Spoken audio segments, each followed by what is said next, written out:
That pretty much sums it up. The trade request after unsuccessful attempts to reach a new deal with the Niners, the 2020 first-round pick. Now, he is set to earn just over $14 million this season.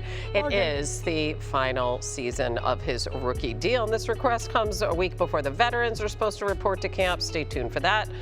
3 weeks, though, after Aiyuk and the team met in Santa Clara to discuss the situation. And here is part of the issue. When you look at the dollars that top receivers have been getting, it's the second highest paid position group behind quarterback. Justin Jefferson, of course, the monster, well-deserved contract, followed by A.J. Brown, Amon-Ra St. Brown, Tyreek Hill, all of them making $30 million or more a year, and Hill's teammate Jalen Waddle ranking fifth at $28.3 million. Field. The Niners have said they will not trade Aiyuk, but who should be calling them anyway? All right, Hannah, I feel like it's a responsibility for me to say the Commanders because we know that he is best friends with Jaden Daniels, has access to their practice film apparently as well.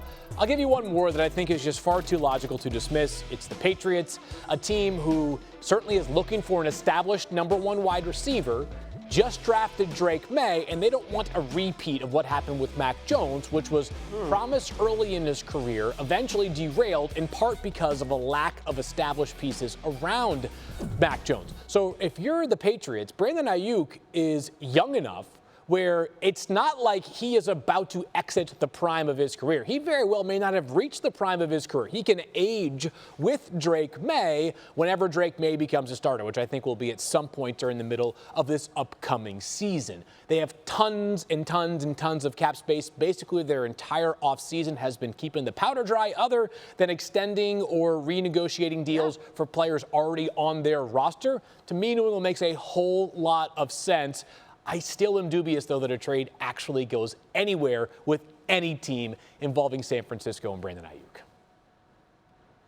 Yeah, the Patriots obviously have the cap space and the need. A team that doesn't necessarily have the cap space, but might even have a bigger need for a star wide receiver, are the Los Angeles Chargers, who moved on from Keenan Allen and Mike Williams this offseason. 32nd in my offseason playmaker rankings. Have a roster that I imagine can win now if Jim Harbaugh does the magic he pulled in San Francisco and now in Los Angeles. But he is such a complete player, I think, is what really appeals to me and would appeal to Jim Harbaugh. Not a guy who necessarily wants that flashy star receiver, but what he can do not only as a pass catcher, but as a blocker. Watch him on this play against the Seahawks, a long Christian McCaffrey run from last year. He is 50, 60, 70 yards downfield, making blocks to extend this play, nearly produce a touchdown. Off camera, he is celebrating like he just won the Super Bowl on this run where he's blocking downfield. That is infectious. That is why he had to grow earlier in his career when he was briefly benched by the 49ers. And that is why I think he would appeal to a coach like Jim Harbaugh,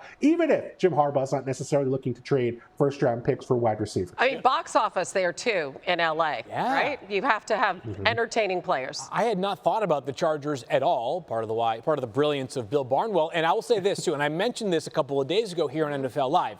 I think this dynamic has to be acknowledged if trade talks are ever going to get anywhere seriously between the 49ers and somebody else. It can't be a team that plays in the NFC that's got a shot to win big this year. They're not trading Brandon Aiyuk, and I'm just making this up hypothetically, to the Lions or something, right? It can't be a team in the AFC that is viewed as a Super Bowl caliber team either. The 49ers are not in the business of making the Buffalo Bills or the Kansas City Chiefs better right now, especially because if they're getting draft picks back, those draft picks do nothing for them for this 2024 critical year. So the Chargers, while a team that I do think with Brandon Aiyuk would envision themselves as being a capable playoff team, is relatively far away, not in geographic terms from the 49ers, but a relatively non-threatening AFC team that likely, if the 49ers make it back to the Super Bowl, they're not going to have to worry about. Yeah, I mean, the Chargers already jettisoned two very highly paid receivers. So I love the idea in theory, though. That highlight tape that Bill just put together, yes. Harbaugh saw that. Yeah, and there might be a brick wall that's now broken in Los Angeles.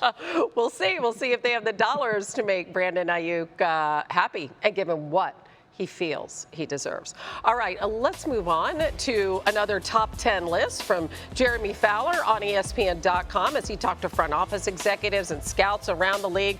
Top 10 at each position. And since we're talking wide receivers, let's stay right here. Of course, you know JJ's number 1. Tyreek Hill is 2. Jamar Chase 3, followed by CeeDee Lamb and the aforementioned Devontae Adams. A.J. Brown ranking 6, followed by Amon-Ra St. Brown, Mike Evans, Stephon Diggs, and Brandon Aiyuk, who we just talked to. So, Bill, let's spin this forward.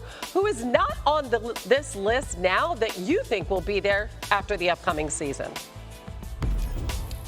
I believe a guy with unlimited potential is George Pickens, a player who has not had consistent quarterback play in Pittsburgh, but in terms of his production over the last couple years, he's caught 16 more passes than an average receiver would have caught on those same throws. Only guys who have more relative around the league are Justin Jefferson, Devontae Smith, and CeeDee Lamb. Those guys are absolute superstars because they play with better quarterbacks. Now with Deontay Johnson out of the lineup and in Carolina, the path is clear for George Pickens to have a monster share of the passing workload. If the Steelers get anything out of Russell Wilson and Justin Fields this year, Pickens is going to be the guy most likely to benefit.